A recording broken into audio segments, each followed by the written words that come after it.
Hey, what's going on, everyone? It's the other guys, Joe and Mike. We are with the one and only Tyson Frodin. We're delighted to have you on, the other guys, Tyson. Appreciate you making some time to join us. I think we're going to have a good time talking with you. I just want to let anybody know that tunes in to the full version of this. The screen is not doing justice for Tyson. He's a large human in a very fine way. Large human. If you could come out of this, you would say, is that He-Man? Is that the Hulk? So we'll have some stuff to discuss around that as well. But Tyson, thanks for joining us. Well, Michael, Joe, pleasure to be here with you guys. I've seen the other episodes, and it's about time. I've been waiting for my chance, so this is it. I'm excited. Well, the saying is you save the best for last. I hope this isn't our last, but if it is, then we save the best. Until the next one, right? Yeah. So So we're fired up to have you, man. Excited. We've had some really good guests on, and the firepower just goes to the next level with the Tyson Frodin. So thanks for joining us, man. This is awesome. yeah, and the cool thing with you joining Tyson, and shame on me for not getting you scheduled sooner, is we've probably, if anybody that's going to come on the other guys, we've probably known you the longest. And so, that's my fault. But I look forward to the conversation. If you're another guy listening, I think you're going to glean some things from Tyson out there in the pharmacy world that you can take back, that maybe you could use with him personally, but also use with other pharmacy leaders out there. So the way we start the show, Tyson, as always, it's a new year flipped, right? There's always things to do at the hospital level and within the pharmacy. What are one or two projects or initiatives you're focused on for 2026 over there at Multi? Oh boy, where to begin? With everything going on right now, whether it be with the IRA, 340B rebate, whether that comes back or not, looking at Guard, looking at Globe, looking at direct-to-consumer opportunities. There's a whole lot coming at pharmacy right now that we've just got to be prepared for, and there's a lot of unknowns. So I think that's where we're really focusing right now as we move forward with all of these things that are kind of coming after 340B. We're hospital systems, obviously, that's our bread and butter, right? We 340B opportunities wherever we can from the revenue and margin generation opportunities there. It's all under attack. So what are we doing to maintain that, preserve that, and see how to be successful moving down the road? We know this stuff's coming, so what are we doing now, tomorrow, and 5 years down the road to be prepared for that? When you mention maybe 5 years down the road, that seems like a long way away. I like the word, or I hate to hear the word attack, but is there anything specific that you're like, yeah, I know we've got to be prepared for this maybe in the next 6 to 8, 10, 12 months? That like if you don't get prepared for it, you could get caught off guard. Anything specific? Ooh, well, so for MultiCare, we're obviously 340B eligible for the majority of our sites. And so what do we do to protect that eligibility and ensure that we get access to that pricing through the 340B program? And so with IRA coming out, just being prepared and having that process set up, working with our 340B TPA to receive what we're submitting to the MTF and what we're doing to ensure that we're able to marry up what we've dispensed with the reimbursements so that we ensure that we're not leaving money on the table and we're getting paid what we're owed. So a lot of work there specifically. But honestly, guys, when it comes to pharmacy, we're big spenders, right? We're constantly in the crosshairs where we utilize a ton of resources. So looking at these big projects, whether it's expanding our ambulatory footprint, whether it be retail, specialty, infusion, home infusion, a lot of opportunity there. That model that we're looking at, that's where we'll be under attack, because with the loss of 3B pricing, we've got to be prepared for that. And what are we doing to either maintain that or mitigate that loss? Are we moving patients to alternate site where we're not getting that 340B margin? We're looking at focusing on high acuity stuff that would qualify for 340B in our HOPD clinics. How are we growing and expanding specialty so that we can continue to drive margin revenue for the bottom line? And then just looking at retail and how we can expand that and be successful there. So when I say looking 5 years down the road, it's looking at that portfolio and assessing where's the biggest opportunity and what are we doing to maintain that opportunity as we move forward. Tyson, we were prepared for this to be launched this year, right? January 1st. And I'm sure you had things prepared and ready to go. And will things shift now? How do you keep up with all the news? It feels like we're always waiting for that next news thing to come out that says, hey, this is coming into effect or this is being put on pause. Do you shift strategy based off of news outlines that come out it seems like every week, or is it, it seems like a really volatile, maybe that's not the right word, but that is the perfect word for it, Joe. Because honestly, we knew it was coming. We just didn't know how it was going to be rolled out or administered. So even up until January First, we were still having to research what was happening with the IRA and using the MTF and making sure that we were going to get those rebates. The 340B rebate program, that was announced back in, I believe, July, and they hadn't built it out yet, and it was just kind of fly by the seat of your pants, figure that stuff out. The same with Globe and Guard. We have a better idea of what's going to happen with that as that comes out, whether it be June of this year of 26 or January of 27 for those rollouts. So we'll be a little bit better prepared. But honestly, this is coming at us, and we're trying to drink from a fire hose without spilling a drop. So unfortunately, a lot of health systems, the pharmacy world's close. We go to the same conferences together. We are always cross-checking each other, looking at what opportunities they're doing, trying to emulate their success and share with them the successes we've had. We've all been in the same boat. So I don't feel like MultiCare has been behind, but it's that unknown that all health systems are in, trying to navigate this stuff at the same time as new information comes out. And we're still learning, and we're still waiting for enough time and data to go through the MTF to see how it's working, how well we're succeeding and being successful with getting those rebates in. Be a challenge. Tyson, from that perspective, right? Constant volatility, a lot of change. I hear the word risk mitigation a lot, or the theme of that. So kind of shifting gears just a hair, you've been since I've known you've been at the forefront, and just in our world, the pharmacy supply chain and procurement space, you've been at the forefront and leading a lot of initiatives and kind of doing a lot of stuff. And we're going to get in that in a minute of some of the things you've done at MultiCare. What do you think is the next big thing to come to pharmacy in a positive light, outside of volatility and maybe some of the regulatory stuff you guys have to deal with? What do you, the next 2, 3, 5 years, what's like the most exciting thing you think is coming to pharmacy?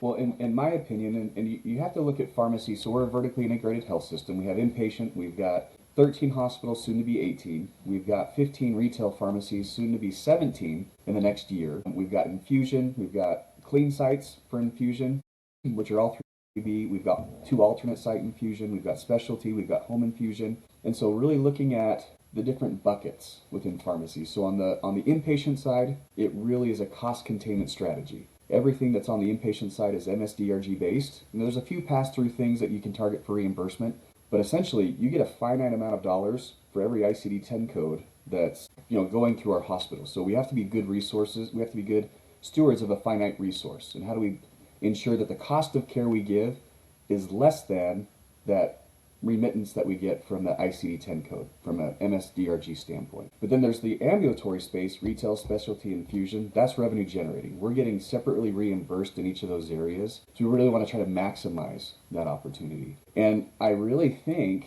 that we'll be successful because, one, we were early adopters of drug spend management analytics, and that's an eye-opener. Once you have that visibility to that data to really see how things are going with your GPOs, to see how things are going with the wholesalers, to really identify what that best price is for your site based off of your utilization, GPO WAC 340B, that gives you the power. And going back to your He-Man reference, Michael, we now have the power to really identify what new strategic opportunities are out there. Based off of that data that we've had, looking to partner directly with manufacturers. Is there that opportunity?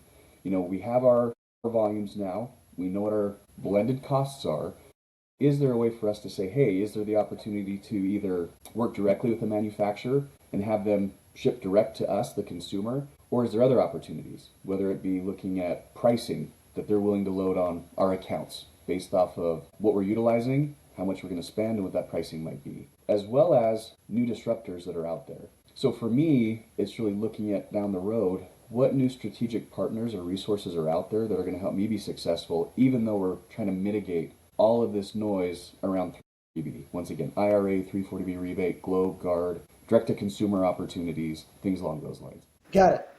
Good thing, smart folks like you are sitting in that chair. Seems like a lot to figure out for the other guys. But if you are another guy, Tyson's looking for some strategic partners. If you can fill a gap, look them up. Tyson, a little bit on that front. When I got the chance to meet you, gosh, it seems like 4.5, 5 years ago. October of 21. So yeah, it's been a while. It's been a minute. Yeah. You've probably deleted my number 4 or 5 times and then had to put it back in the phone. But anyway, you're on speed dial, Michael. Don't worry, you're on speed dial. You've come a long way in your career at MultiCare. You've got a fascinating background that I want to bring up in a second. But you took on a lot of, I think, initiatives at MultiCare early in your career, and very quickly. And you've been able to be very successful in implementing and getting things done. Tell us a little bit about what that structure was like, what it was like to maybe have to go to leadership and say, hey, it could be any project. I think I want to do this, because the transformation that you've made and the MultiCare team has made doesn't happen in a lot of places as fast as you and your team made it happen. So talk a little bit about what that experience was like. How did you have the confidence that some of these things were going to get done, and what that process was? Oh, well, if there was one bit of advice I could give to anybody in a position like ours, right, where we're pharmacy supply chain or over other areas of pharmacy, is don't be afraid to be told no. It might take you knocking 5, 6, 10 doors. You'll eventually find that yes, as long as you're persistent. And at MultiCare, we really look at speed to execution. How do we move the needle quick? Don't let perfection get in the way of good. Utilizing a PDSA model so you can start the initiative and then fine tune it as you go. Don't try to be perfect when you first start.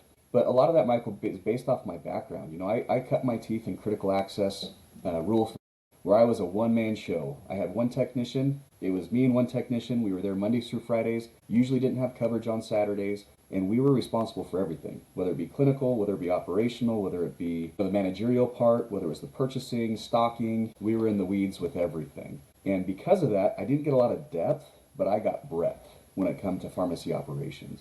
And I really think that's what's helped me be successful here at MultiCare, is we have some very intelligent people. We have some of the best pharmacists in the country. Proud of the team that I get to work with on a daily basis. But there is aspects of whether it's the reimbursement side and knowing how to build a formulary manager, knowing how charges drop, knowing those different areas that drive revenue and what the implications are.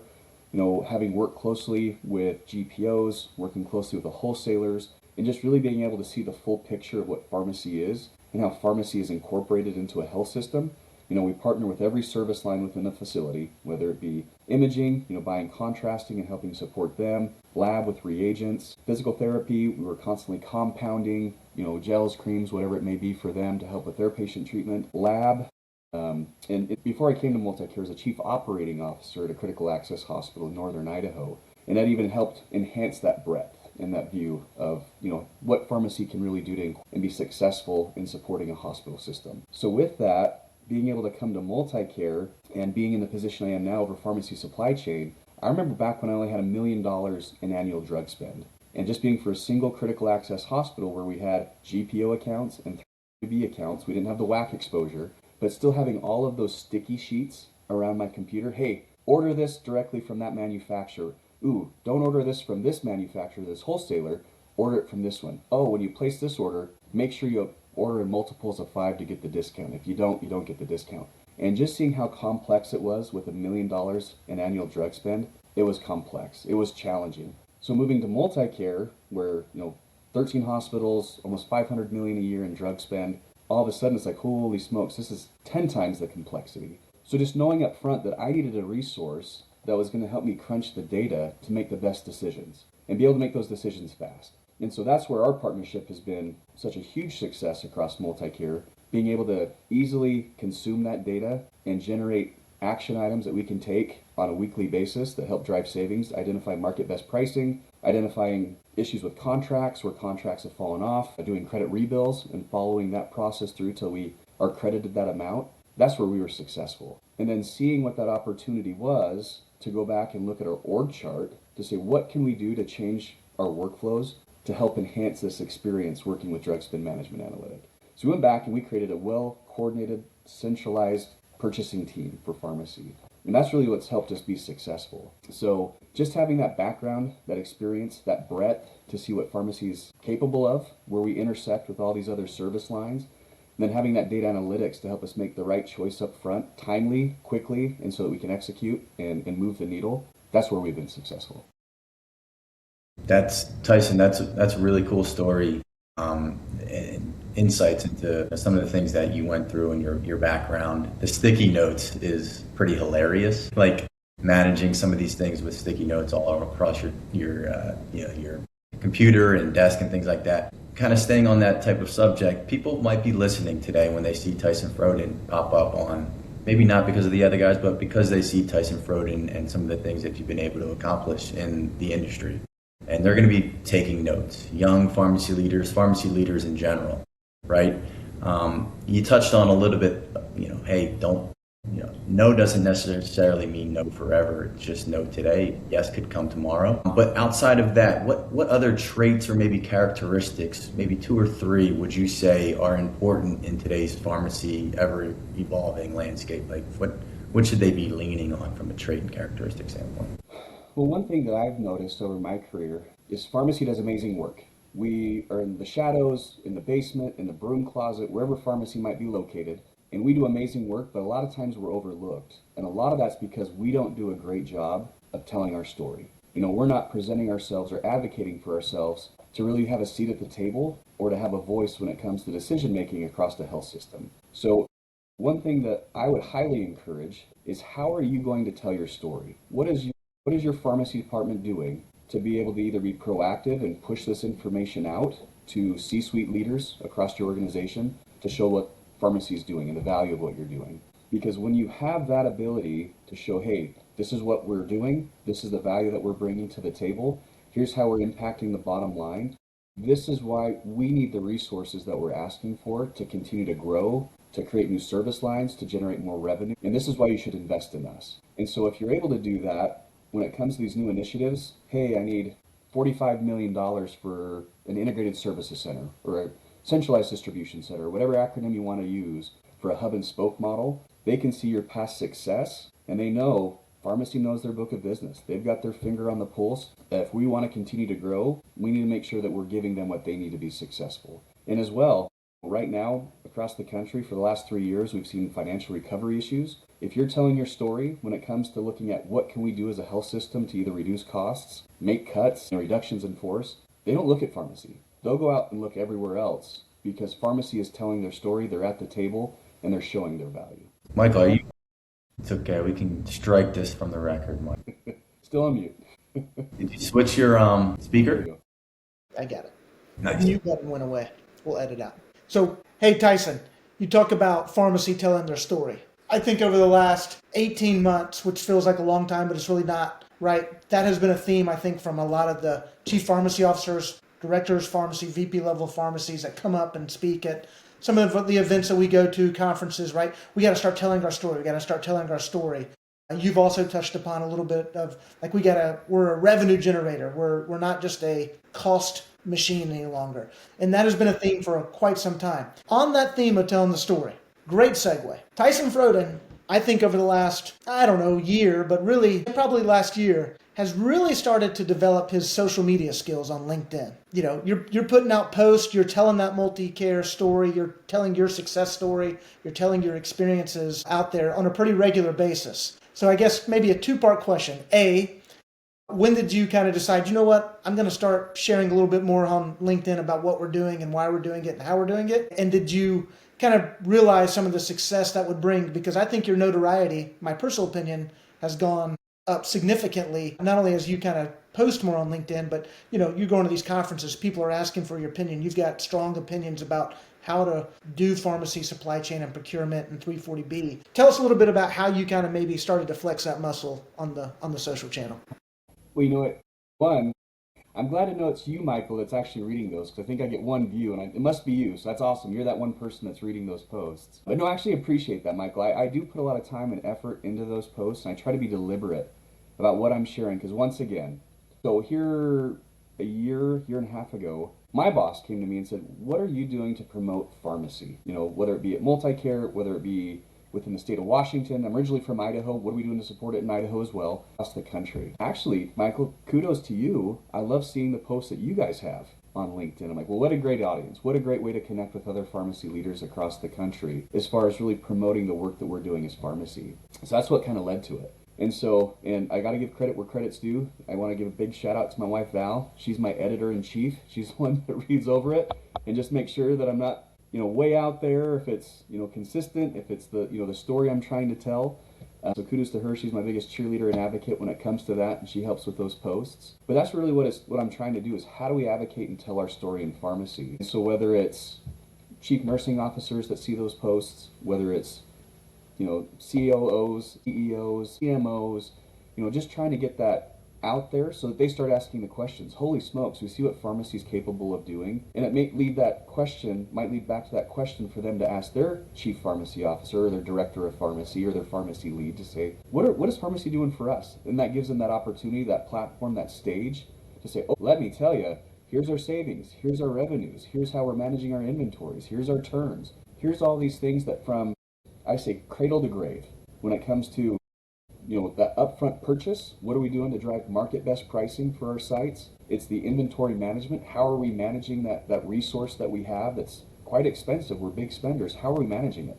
Are we maximizing our inventories? Are we decreasing inventory carrying costs? Are we decreasing our waste? And then really partnering with our reverse distribution. Hey, how are we managing? How much are we spending back? How much of it's credit worthy? So we can really show over that continuum of care or the life cycle of that drug, how well pharmacy is managing that resource. And then once again, when it comes to that ambulatory space, what are those opportunities? Why should pharmacy be at that C-suite table helping give direction as, hey, with 340B, having managed pharmacists in clinics, qualifying those 340B scripts, having specialty on board, advocating for specialty, looking at accreditation, whether it's URAC, ACHC accreditation, owning RevCycle and having that understanding of, is it bundled? Is it separately reimbursed? What location site of care is it at? It just gives us that opportunity to have that stage to share that story, to show the value of the work that we do. And that's really where it came from, is how do we advocate for pharmacy, whether it be at an individual hospital or through a healthcare system. I love it. And I think you're starting to see, more and more folks get out there and start to, overcome that fear of like, hey, what do I say? How do I say it? Who's going to, it's like, is anybody going to like it, right? But I think you're doing a tremendous job. And if there's anybody on the other guys, that's the folks calling on pharmacy, check your social media. Check what Tyson's writing. He is putting out nuggets. He's putting out what he's thinking about, his opinions, how MultiCare is working. And if you could add some value to him, like Tyson's going to read your message if you know what he's talking about on LinkedIn. So just a word of wisdom there. Tyson, that's also another good step into this. You started to tell that story. You do a lot of the conferences. You've been to a lot of the events with us and your peers over the years. Maybe a first question on that front.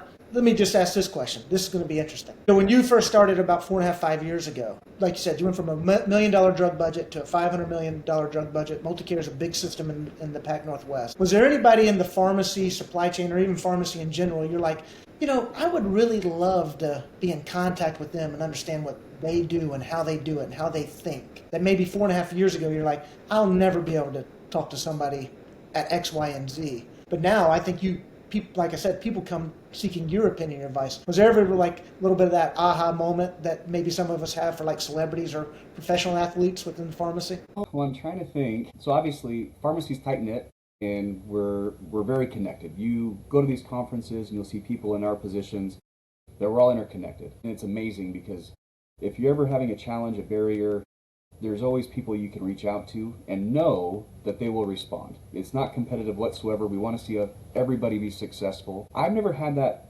challenge, Michael, of being like, ooh, I'm afraid to talk to somebody. It's been an issue. But I will say there are a few people out there, though, that it's just like, holy smokes, this guy responded to me, or he answered my email.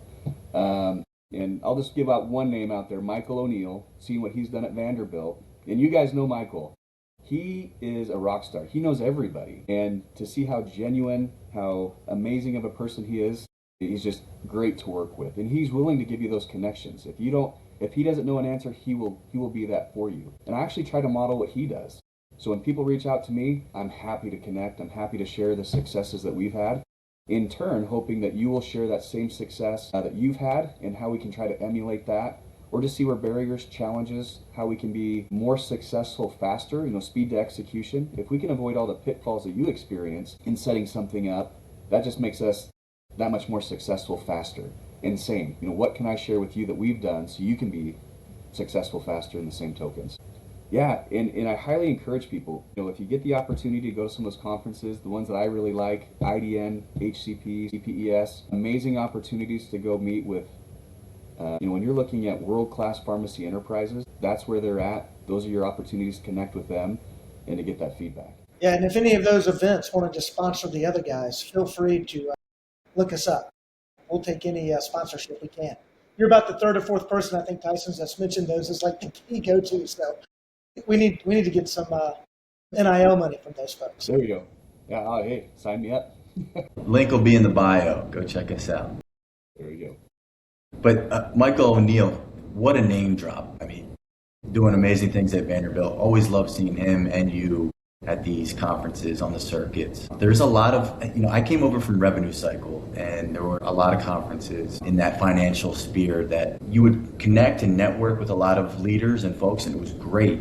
But they never, in my experience, and I worked mainly in the Northeast, they never had these reverse expos, right? Where if you show up, you're going to be able to talk to a Tyson Frodin or Michael O'Neill. In your experience, how do you like to be approached? If somebody says to themselves, okay, I have a product that I think is going to be able to have Tyson Frodin and MultiCare, what do they need to do to come up to you and have that real conversation to evaluate if that even makes sense? Like, what are your do's and don'ts, I guess? Well, with the reverse expos, one of the reasons why I think the reverse expos are so beneficial is it gives you, there's this understanding that it's quick, right? You get 2.5 to 5 minutes to share what it is that you're trying to partner with or sell to a health system. And then we have the opportunity to decide if we're interested, and then we can connect after the fact. Or if there's no interest, we can just be upfront and just say, no hurt feelings, but this is not something that I'm interested in. I might be odd in this case. I'm that guy, for whatever reason, my line never ends during those conferences. And even when they ring the bell or blow the whistle that it's supposed to stop, I'll have 4 or 5 people. I will talk to everybody. If you waited in line to talk to me, I feel obligated to share that time and save that time to talk to you. Now, I know other people aren't that way. So my advice would be just come prepared, once again, to tell your story. That way you can show what the value proposition will be for their health system within that 2 to 5 minutes. That way they can make that decision, yes, I'm interested, or B, no hurt feelings, I'm not. So just how do you share your story in that quick time? That elevator pitch, that 60 to 5 minutes of information just to be able to get it all out there on the table so that they can know if it's a win or if it's not at this time. Yeah. Doing your homework and coming prepared is an answer that we get. But also some folks seem to like to bring like props or gifts. And I think in one of our previous episodes, somebody brought up a bottle of whiskey or bourbon or something along those lines. Now, I think this is a little bit of a different conversation. But, what today for Tyson Frodin, what kind of protein shakes are you drinking? And if somebody came up to your booth with a protein shake, what brand would that be? That would be... Well, I'm embarrassed to say this. I am cheap. And it's a fault. The Fairview protein shakes, or the Fairlife, is that what Fairlife? Protein shakes that they have at Costco that have 30 grams of protein, those are delicious. I'm not going to spend $40 a case, though, for 18 protein shakes. So I, out of spite, will not buy those, because when they first came out 3 years ago, they were 21 bucks. Now they're 40 bucks, and I refuse to pay that amount of money for a protein shake. So I'm all about just the Kirkland brand powder. You get a 5-pound bag of protein for like $44. It's awesome. Cost avoided. I will say, when you started drinking those Fairlifes a year or so ago, they also said, well, this guy Tyson, biceps are only 16 inches, and now they're 30. So they had to go 21, not 30, 21. Close though. I like it. When you double in strength, they double in price. They're like, this is working. Going up. Yep. On those lines, for anybody that doesn't know, Tyson Frodin is a world-class bodybuilder, in our opinion. If you ever catch him, it's a passion of yours, Tyson. It is a hell of a discipline that you do between when you juggle up and juggle down to cut for your competitions. I mean, the discipline that you ensue to make that happen is really inspirational. One day we may get a little bit of that discipline, which would be great. But it is awesome. Currently, let me ask you, Tyson, because I know you're in training mode, if I'm not mistaken. What are we currently squatting and what are we benching?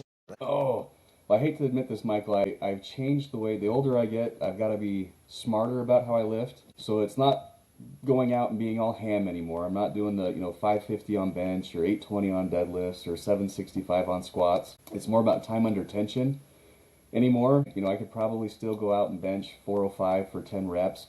The elbows hurt a lot the next day. So it's more about, more about the contraction, time under tension, focusing on the contraction and the rep. So yeah, a lot smarter. than I used to be when I was, 10 years ago when I was essentially powerlifting.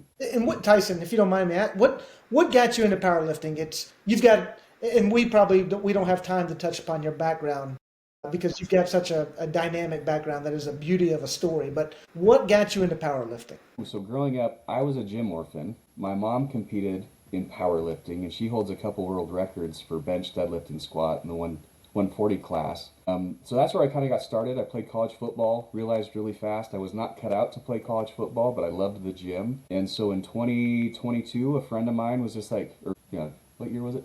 2012, sorry. In 2012, a friend of mine's like, dude, you got to compete. And I thought, I'll do it once, be one and done. Got up on stage, and the bug bit me hard. I absolutely loved being up on stage, and I've been competing ever since. So from 2012 until last year so what is that, over the course of 13 years, I've competed in 25 shows. Over that time, I've got 3 pro cards and 3 natural federations, and I'm currently trying to get a pro card in the NPC, which is non-tested, even though I'm still a natural athlete. I want to be able to, I've been able to compete and be successful at that level, just trying to get that pro card and then hopefully retire. So I've got 4 shows coming up this year.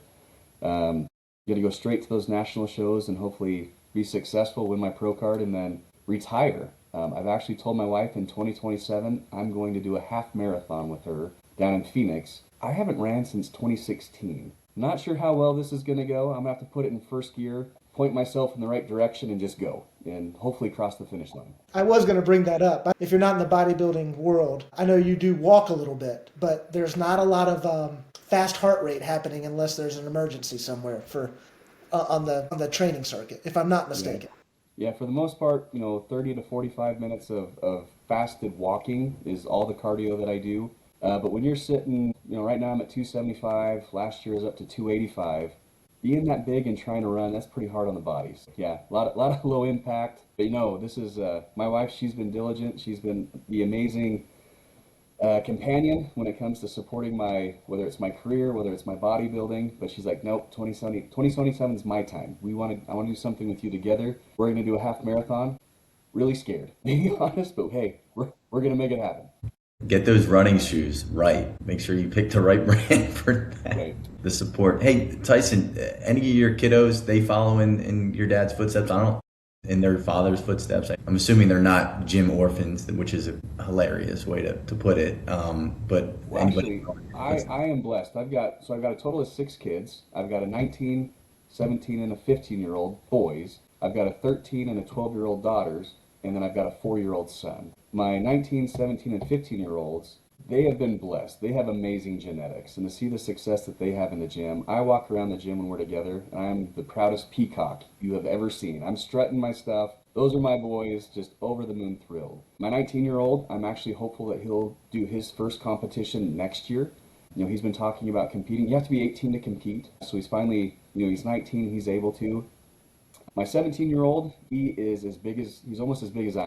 It's crazy. He's 17 years old, weighs 210 pounds, is benching 345 in high school, which just blows my mind. I was 186 pounds when I graduated high school. And then my 15-year-old, he's almost 6 foot tall. He weighs about 185 and is just shredded. And it's just like, can't wait for them to compete with me. Even if I retire, I'll always stay within striking distance of competing. Just if they ever say, Dad, we want to compete, will you compete with us? I'll be ready to go. That's awesome. Amazing.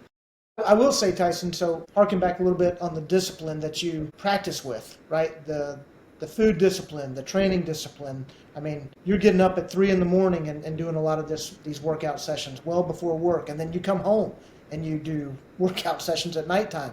I've been with you, where we go out to dinner, we hang out for a little bit, we come back and get ready for bed, and you're like, I've got to eat 22 ounces of chicken before I even go to sleep. Like, it is crazy the amount of discipline and the pride that you take into this. Joe and I both talked about this before, we started the conversation. Have you seen that discipline bleed over into your career, or some of these traits that you have when it comes to competing and just the level of expertise you got to have in your bodybuilding? Have you seen that bleed over from a leadership perspective, or even in your career and where you got to today? I'll be the first one to tell you, you can apply bodybuilding and the dedication, the time, the focus, and you can apply that to anything in life, really, whether it's your career, whether it's your marriage, whether it's your family, whether it's your kiddos, you can apply that to everything. But specifically when it comes to my career, the thing that's helped me the most with bodybuilding is I've got a coach. When you compete at this level, you've obviously got a coach. They help you set up your diet, your routine. They help with posing and getting everything planned out for shows. Is the ability to be coachable, and being able to take feedback and being willing to own it. I'm a big believer in extreme ownership. And there's a book out there if anyone's interested, great leadership book. Jocko Willink's the author, SEAL, and he's written books about this stuff, and it's just awesome to listen to the stuff that he's done. And that's how I take and adopt that mindset to my life, having extreme ownership and being coachable and being willing to own things and not give excuses. And so when I look at my career as well as with my team, obviously every health system, they've got their values. Ours that we focus on, we have an acronym that helps me remind it. It's for ICKJ. So respect, integrity, stewardship, excellence, collaboration, kindness, and joy. And so those are the 7 values that MultiCare has. But there's 3 others that I've added when I work with my teams that come from that extreme ownership book. 1, negativity, get rid of it. If you're being negative, all you're doing is victimizing yourself and you're vilifying whoever else it is you're talking to. The next one is check your ego. You might be the person with the most experience on your team, but as you're seeing these new people rise up and they're sharing their ideas, listen to them, check your ego. They might have those nuggets that you need to be successful moving forward. And then the last one, I think this is probably the most important, everybody has important information that they need to share, but it's not so much what you say, it's how you say it. So your tact, your delivery, your approach, your body language, tone of voice, that all is taken into account when you're leading a team. And so you want to make sure that message is well received. And if for whatever reason your delivery makes them defensive, they put up that barrier and that important message is not received. And I think that all, once again, it ties back into bodybuilding, the training aspect, the being persistent and just owning it. Because when you're up on stage, you don't have a whole lot on. And there's no hiding any deficiencies, whether it's you're not toned enough, whether you're not conditioned enough, whether your legs, and in my case, my calves aren't big enough to match the rest of my body. I have to own that, and there's no escaping it. And so, yeah, that's when it comes to bodybuilding, career, family, anything in life, I think those values and those principles apply. I love it, Tyson. Joe and I's favorite Jocko moment, and we say it to each other all the time, is that segment he has where somebody comes to his desk and is like, well, we can't go out because it's raining or something, or we can't do this mission because of whatever, or this person didn't approve or something. And he just sits there and goes, good. Good. Yep. Good. You want to get fired up, look that up on YouTube. It will get you going real fast. You didn't get that promotion. Good. More time to get better. That's right. Hey, Tyson Frodin hasn't promotion. called you back in 6 months. Good. Keep working. I like the 3 that you added there, Tyson. We're getting close to the end here, and I wanted to save the best for last. Personally, for me, and I think and Joe, and I think for you too, Tyson. You mentioned your kids. They're all wonderful kids, but as I've gotten to know you, and even got to know Val a little bit, I know the real star of the show in that household is little Riggs. He makes his dad proud, every single day. If you don't mind, because I think it's just one of the most inspirational things that I get to hear about through you and from you. You shared on LinkedIn every now and again. Tell the folks about little Riggs and just what an inspiration he is, and how's he doing and what's he got going on right now. Riggs is amazing. He is the glue that holds our family together. And just for background, my wife and I, we've been married for 6 years. I had 4 kiddos from a previous marriage. My wife had 1 from a previous relationship, and we've got 1 together. And when we had Riggs, we found out within about 2 weeks there were some pretty significant developmental delays. And we did some genetic testing and found out that he's got 40 deleted genes on a second chromosome. And there's really no prognosis or diagnosis, so we really don't know what to expect moving forward. He was born with a coloboma in his right eye, and he's completely blind. He has vision in his left eye, but has poor vision, and has no nerves in his nose, so 0 sense of smell, and he has and it really affects his taste and what he's able to eat. And lastly, he was diagnosed with severe autism. And so Riggs, he's 4.5. Since he was about 11 months old, has been in PT, OT, speech, swallow, vision, and ABA therapy for his autism. And that little boy has overcome more adversity than I can't even imagine, the adversity that boy's going to overcome. But to see him always be happy, be smiling, he never throws pity parties, oh boo-hoo me. he is just the most happy, awesome boy you've ever seen. He's still nonverbal, but he's up and walking now. He's been walking for about a year and a half now, and he is everywhere. He loves to get up in the morning and listen to music and run around in circles and hop and skip and smile and laugh. And even though there's a lot of challenging times, having a son that has special needs, those moments of when he's happy and he runs up and wants to give you a kiss and a hug and he just brightens up when you walk into a room, oh, it validates everything. And yeah, it's pretty amazing. And I don't know what I did to deserve my son, but he is the biggest blessing that we have in our lives. And I'm so grateful to have him. I appreciate you asking, Michael, because yeah, he's the light of our lives. And I love all of my kids. Please don't get me wrong. And I'm proud of all of my kids. But when you obviously have that much time and energy invested to help your son be successful, to see those little moments where he progresses and has breakthroughs and you see new things every day, validates everything and makes it all worthwhile. Yeah, love it. Keep sharing the, his moments out there for us to see. Glad he's doing well. I just know he's such a special boy, and glad to hear he's continuing to progress. I know he was on the school bus not too long ago. That's one of the updates you shared. So appreciate you sharing that about Riggs. Well, as we wrap up, Tyson, speaking for Joe and I know we're grateful for you coming on, sharing some time, and your thoughts around pharmacy. If you're another guy and you're looking to maybe get a hold of Tyson or make an impression, hopefully we gave you some ammo of what Tyson's into. You can't go wrong with bodybuilding. Bring him a case of Fairlife. He's not going to buy it, so you know he won't have it, and he'll appreciate it. So you can do a lot there. And if you're at any event and it's 10 p.m. and you're not sure what you want to do, I'm sure you could go to the gym and find that man over there doing something late at night. But Tyson, you've had a great run so far at MultiCare. I know a lot more fun things to come for you and a lot of success. But thanks so much for joining the other guys. Well, Michael, I do appreciate you guys. Thank you for the opportunity. It's been awesome. Thanks, Tyson.